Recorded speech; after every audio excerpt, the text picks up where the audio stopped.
Bom, pessoal, muito bom dia a todos. Vamos dar início a mais uma reunião semanal. Hoje é segunda-feira, dia 5 de setembro de 2022. A gente começa falando primeiro do cenário local na semana passada.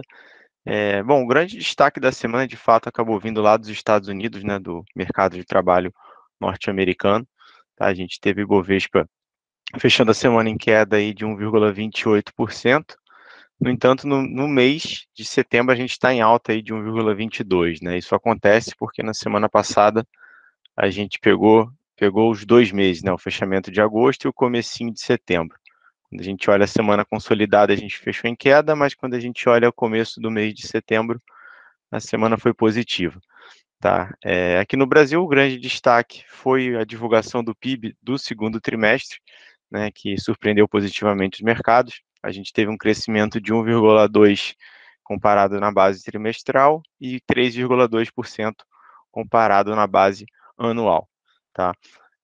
A melhor performance ela veio dos setores de serviços e da indústria, tá? Que colheram aí bons frutos da recuperação do mercado de trabalho, com aumento aí disseminado do emprego e maior massa salarial, tá? Então, isso aí veio muito em linha aí com a reabertura econômica e também os estímulos fiscais de curto prazo que a gente tem tido pelo governo. Do lado de emprego, né, foram divulgados dados que mostraram uma queda no desemprego no trimestre encerrado em julho, né, então a gente caiu aí de 9,3% para 9,1% na taxa de desemprego, ligeiramente aí melhor do que o esperado pelo mercado. Tá? A leitura mostra que o mercado de trabalho brasileiro ele continua em expansão, embora com um ritmo mais moderado. Tá? Olhando para o exterior, né, então para os mercados globais, nos Estados Unidos, como eu citei logo no início, a gente também teve o relatório de emprego por lá, o payroll, né, que marcou a criação de 315 mil novos postos de trabalho, tá acima da expectativa do mercado. No entanto, a taxa de desemprego nos Estados Unidos começou a subir, né, ela saltou agora para 3,7%, ficando acima do esperado pelo mercado. Tá? O mercado ele temia que dados fortes na geração de emprego daria margem de manobra para o Fed passar a ser mais agressivo no aumento de taxa de juros, o que de fato acabou sendo confirmado pela criação de emprego acima da expectativa. Tá? Mesmo assim, o mercado americano encerrou em queda pela terceira semana consecutiva e as expectativas do mercado agora estão mais inclinadas para uma elevação de 0,75 pontos percentuais na taxa de juros na reunião de setembro. Tá? Na China, a gente vê a China encarando uma nova onda de lockdowns devido à política de zero Covid, né? Então, a gente teve agora 6 distritos ali de Shenzhen, que é um forte polo tecnológico chinês, que foram colocados em lockdown para conter o avanço das novas contaminações do Covid. Tá? Do lado econômico, o PMI subiu de 49 pontos em julho para 49,4 pontos em agosto, ligeiramente acima aí do consenso de mercado, né, mas ainda assim o índice ficou abaixo da marca de 50 pontos, o que indica contração da atividade econômica. Tá? O setor manufatureiro chinês ele tem sido afetado pelo aumento de infecções do Covid-19 e pelas pioras das condições climáticas em décadas e deterioração acentuada do setor de construção. Tá? Por fim, também, a gente teve a Gazprom, né, que é a estatal de gás natural da Rússia, disse que o Nord Stream, que é o principal gasoduto da Europa, ele não pôde reabrir nesse sábado, conforme o planejado, devido a um novo problema técnico descoberto durante a manutenção que ocorreu na semana passada. Tá? Então, a empresa ela não forneceu, no entanto, uma nova data para a volta do funcionamento do gasoduto, e isso preocupa bastante a Europa. Tá?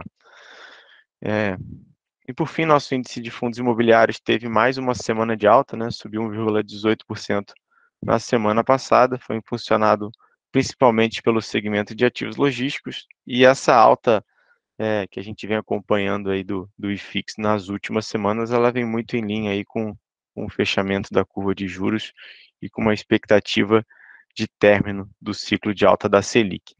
tá? Dando sequência aqui, vou chamar o Leandro para comentar um pouquinho das moedas para a gente. Bom dia, Leandro. Bom dia, Gustavo. Bom dia a todo mundo. O que a gente viu aqui basicamente foi um reflexo dos indicadores aqui do DXY, o DXY não, né, do payroll, né, na verdade, e dos dados de desemprego aqui dos Estados Unidos, né, uma coisa que o Gustavo já acabou de comentar.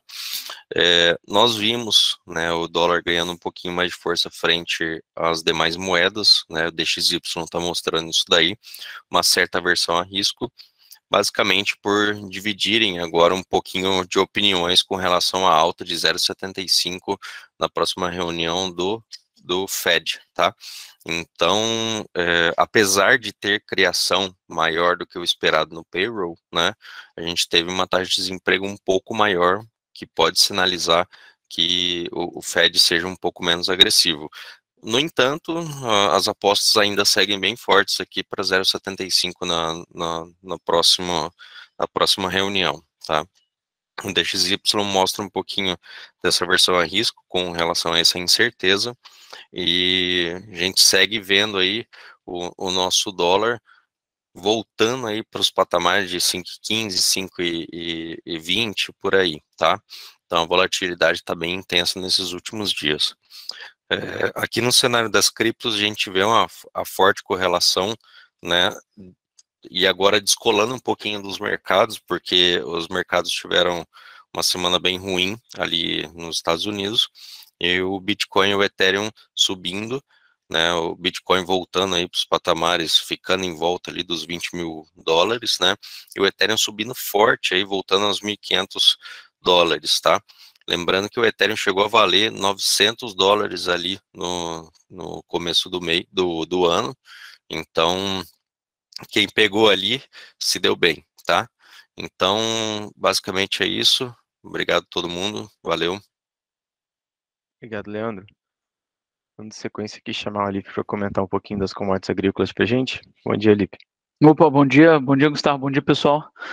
Uma semana também bastante agitada aqui para o mercado agrícola. A gente encerra a semana com uma queda no soja de 2,79, embora na sexta-feira o soja terminou em alta, mas não foi suficiente para cobrir as perdas aí do semanal, né?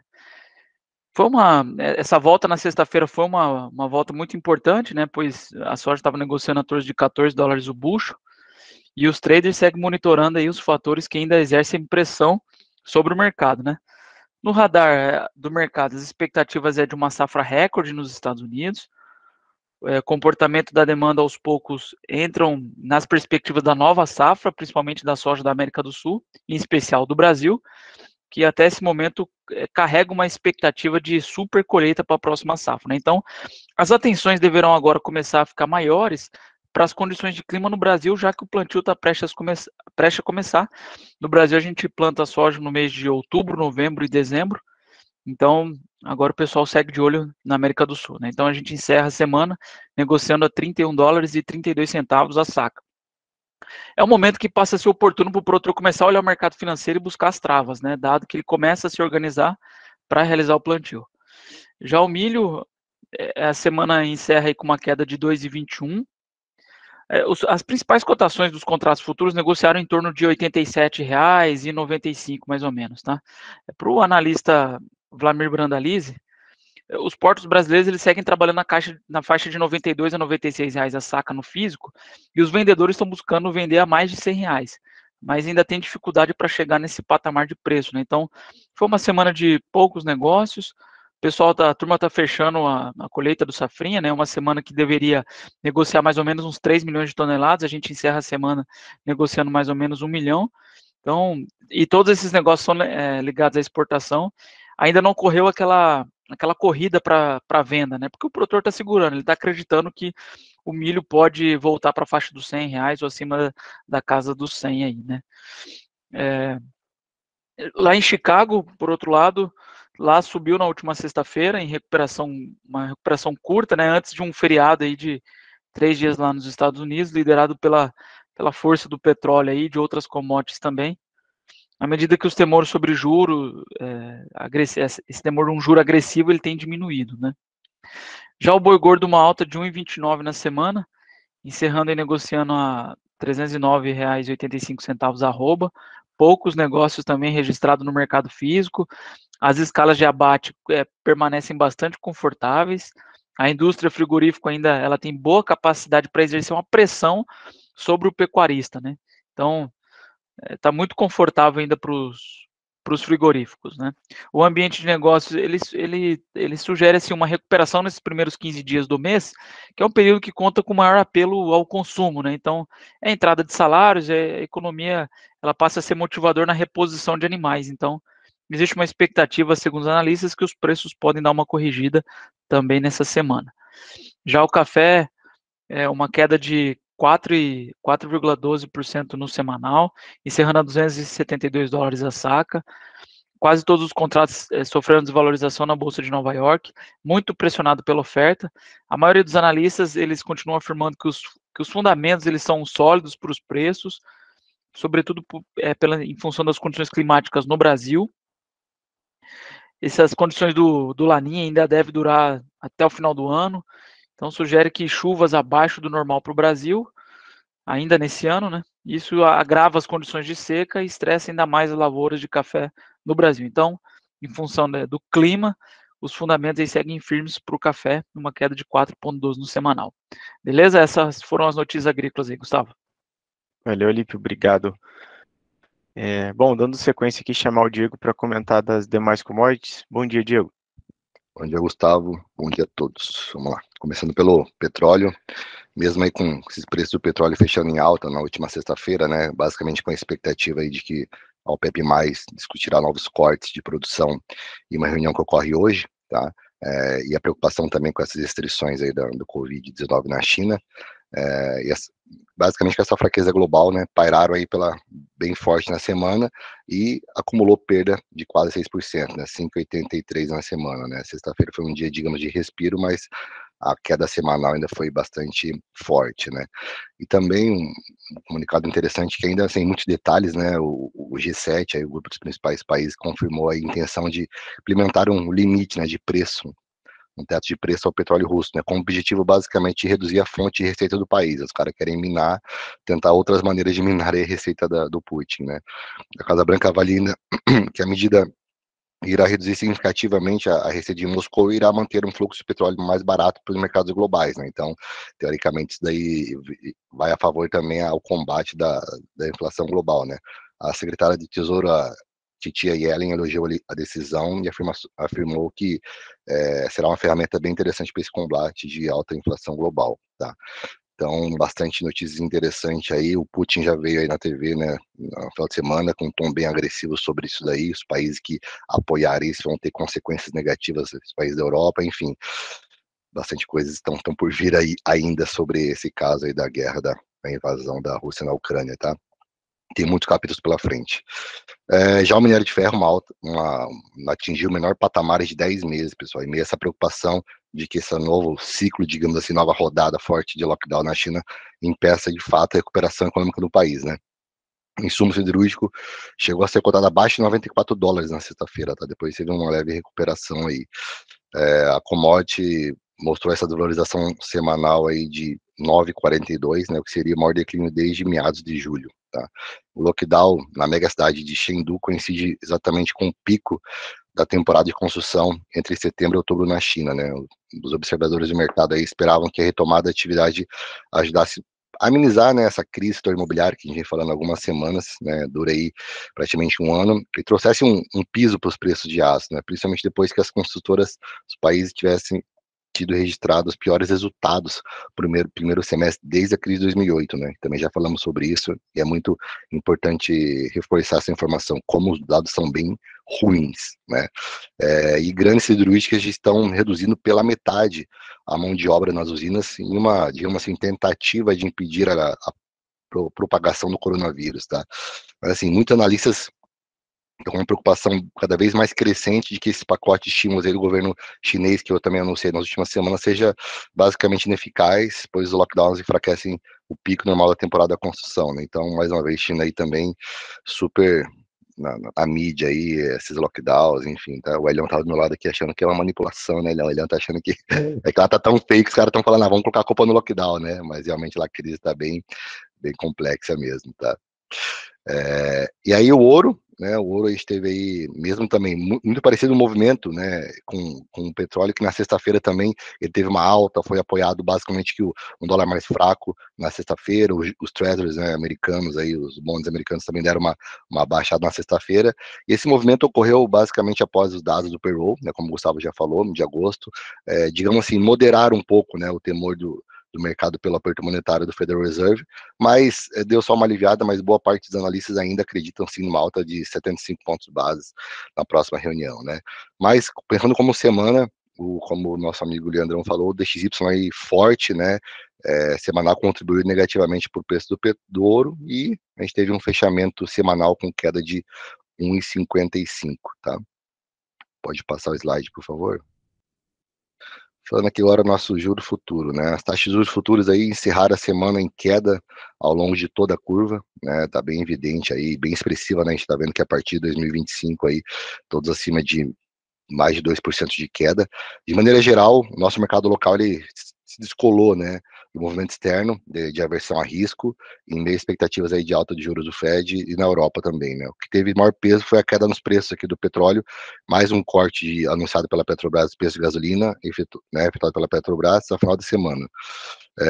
O efeito é que a queda da inflação corrente esperada e, consequentemente, leva uma expectativa de menor relação aos juros praticados no país. Tá? Então, foi uma semana, digamos assim, bem positiva aí, os níveis de fechamento de taxa de curva de juros. Tá? A gente está vendo aí que, por exemplo, nos últimos 12 meses, né, a gente pega os últimos vértices mais longos, o 27 e 29, a gente está chegando próximo a níveis aí de um ano atrás, né? Então, realmente, o fechamento, últimas 4 semanas, vamos assim, pegar na metade ali de agosto, saiu na quinzena de agosto, e essa última semana aí agora, contemplou o finalzinho de agosto e o começo de setembro, estão aí colaborando aí para um movimento bem mais brando, digamos assim, né? E falando em noticiário, que a gente espera para essa semana, na cidade internacional, os destaques serão basicamente as discussões sobre a política monetária, né? Com a decisão de juros do Banco Central Europeu, discurso de dirigente do Fed e publicação do livro bege, né? A publicação do Banco Central americano que tem essas perspectivas para a economia dos Estados Unidos, né? Também teremos aí dados do setor externo na China. Aqui no Brasil, o destaque vai para os dados de inflação de agosto, né? O IPCA vai ser divulgado aí no dia 9, tá, na sexta-feira, e o GPDI divulgado na quinta-feira. Também será divulgada a produção de veículos aí para o mês de agosto, beleza? Por hora é isso aí. Obrigado, Gustavo.